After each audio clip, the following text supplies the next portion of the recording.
เนื่องในโอกาสวันชาติที่2ธันวาคมครบรอบ50 ปีแขวงบ่อแก้วได้ประกาศให้อภัยโทษแก่นักโทษที่มีความก้าวหน้าปฏิบัติตนดีซึ่งได้จัดขึ้นในวันที่19ธันวาคมนี้ที่ค่ายคุมขังดัดสร้างแขวงโดยการเข้าร่วมของท่านคำนวณกรหัวหน้าองค์การอัยการประชาชนแขวงรองประธานคณะกรรมการให้อภัยโทษคันแขวงมีบรรดาคณะกรรมการให้อภัยโทษคันแขวงและภาคส่วนเกี่ยวข้องเข้าร่วมในพิธีคณะรับผิดชอบได้ผ่านเอกสารที่เกี่ยวข้องในการจัดตั้งปฏิบัติเวียกงานอภัยโทษประจำปี 2025ซึ่งได้เสนอขออภัยโทษผ่อนโทษจำนวน 44 คนหญิง 11 คนในนั้นได้รับการอภัยโทษผ่อนโทษจำนวน 43 คนหญิง 10 คน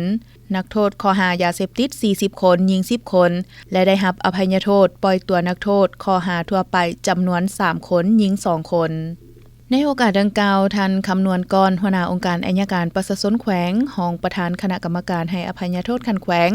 ได้มอบใบยั่งยืนการอภัยโทษให้แก่นักโทษพร้อมทั้งมีคำเห็นโอ้ล้มต่อนักโทษที่ปฏิบัติตนและได้รับการปล่อยตัวในครั้งนี้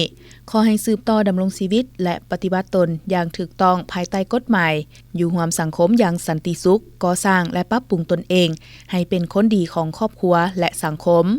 สำหรับผู้ที่ยังบ่ทันได้รับการอภัยโทษผ่อนโทษก็ให้สืบต่อฝึกฝนหล่อหลอมปฏิบัติตนให้เป็นคนดีปฏิบัติกฎระเบียบของค่ายคุ้มขังดัดสร้างให้เข้มงวดเพื่อให้ได้รับการอภัยโทษในปีต่อไป